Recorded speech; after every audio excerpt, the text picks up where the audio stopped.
You know, we need new people. The owner of project like this man, he do only computer and technology. Okay. Okay. นี่จะเป็นข้อมูลของท่านที่ท่านรับเปิดไว้นะครับ Okay.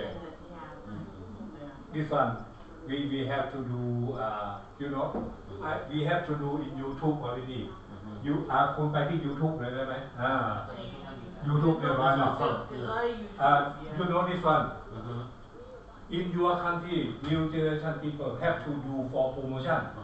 in your language not in my language you do put it in the local language and English and local language also in your country you can use in the farm in your project people also have to I will teach how to do easy like this one you see เปิดทางตรงท่าน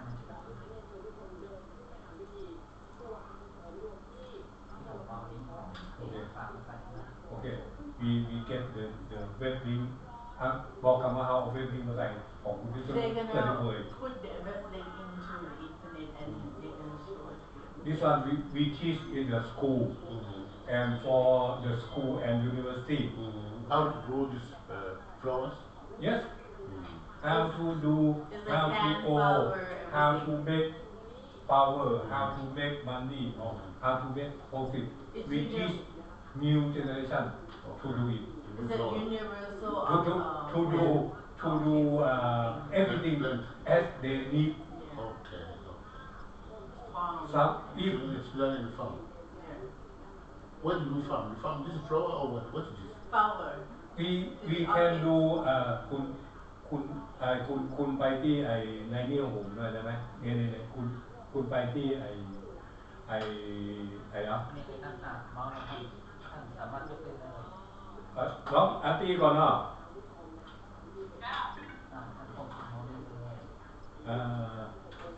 Just show you how the office You ask me เอาไฟฟอกกันเลยเนี่ยไฟฟอกแต่ยังไม่ครับเพราะว่ามันเหมือนเป็น EC ของท่านโอเคเปิดมาแล้วท่านจะทำอย่างครับไฟฟอกผมจะไปเรื่องไฟฟอกผมตรงหัวนะท่านเดี๋ยวนะ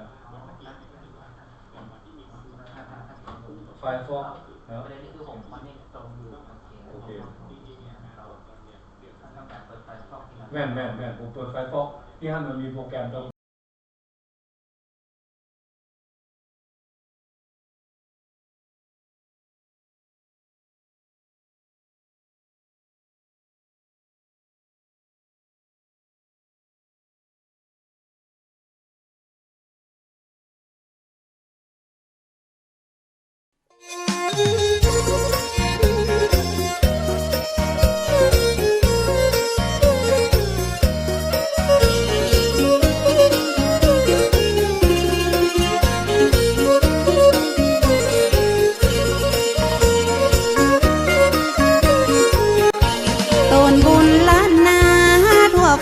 สรรเสริ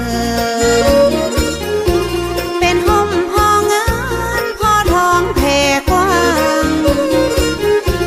ผู้บาศรีวิจัยเป็นพระผู้สร้างเป็นที่กล่าวขานเล่าสืบกันมา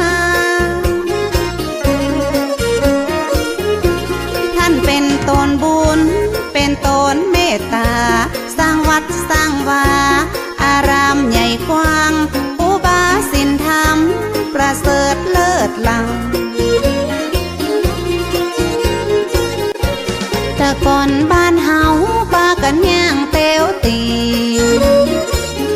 มีกล้าฝุ่นกล้าดินตุกยากอยากกันตู้เย็นทีวียังบ่มีเข้าบ้านถ้านอนหอนตางบ่ได้ลาดยางบ่ต้อยดอยสุเทพลมพัดซอยเป็นป่าเป็นดอยลัดตามห้อยห้อมหอยเป็นหมอกเป็นเมยปัดเจยจุ่มหนึ่ง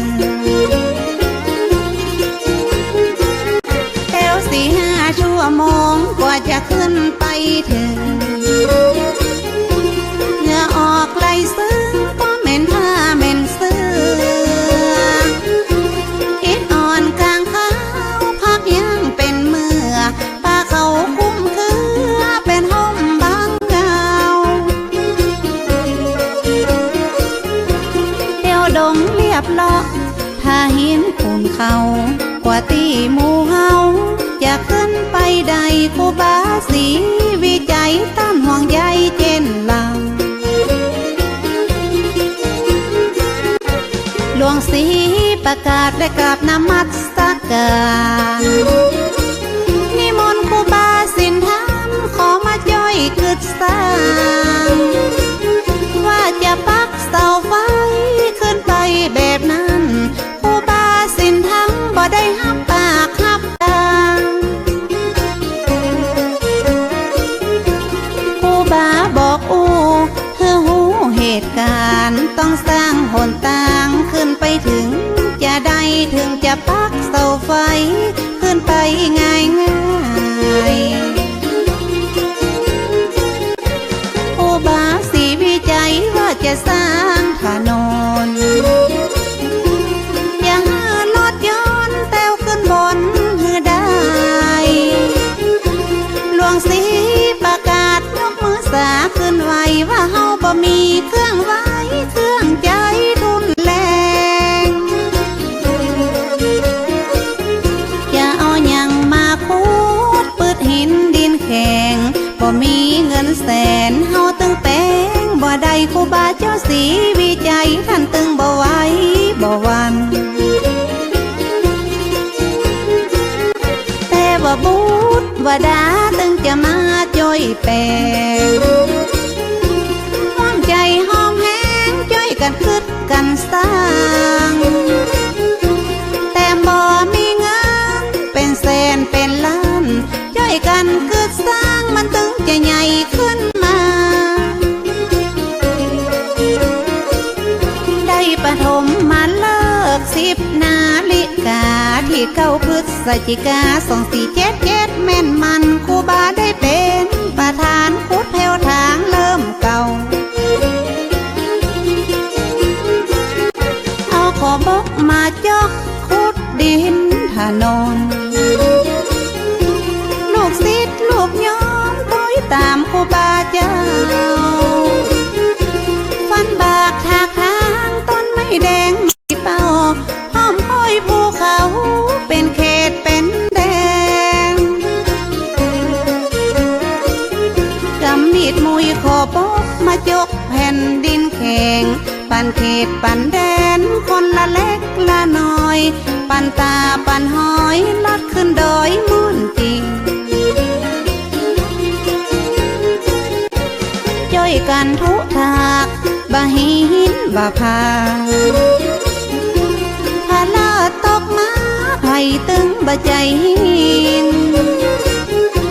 ตึงผัวตึงเมียไข้หัวนั่งยิ้มพาลาตกกิ้งไผ่ตึงบะจมสักกาคนที่มาจ้อยสร้างบุญต้อยกันบ่หวังเงินหวังคำปิกจองปิกบานหวังกุศลผลนำสุขบานแต่ลังระยะเริ่มสร้างคนก็ซ้ำบ่หลาย